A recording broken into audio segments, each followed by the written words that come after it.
Hey guys, I'm facing a problem right now. Right now, my door is stuck. Right now, if I just turn this knob, then my back side of thumb is not getting pulled out, right? So right now, the problem is if this door got closed accidentally, then from outside I cannot open it without a key.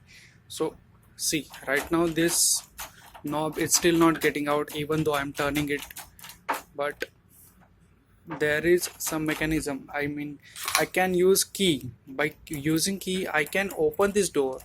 See, right now if I close it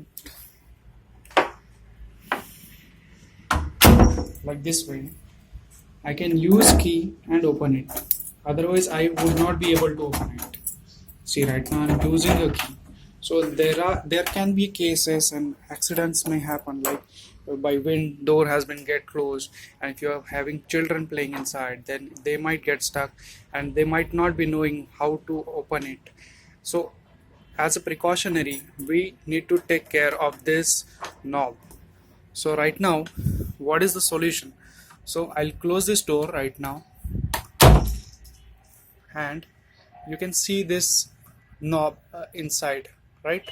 So just push it and turn it. Just push it and turn it, okay? And it will get released as soon as I open, okay? So this is how you deal with this locked knob.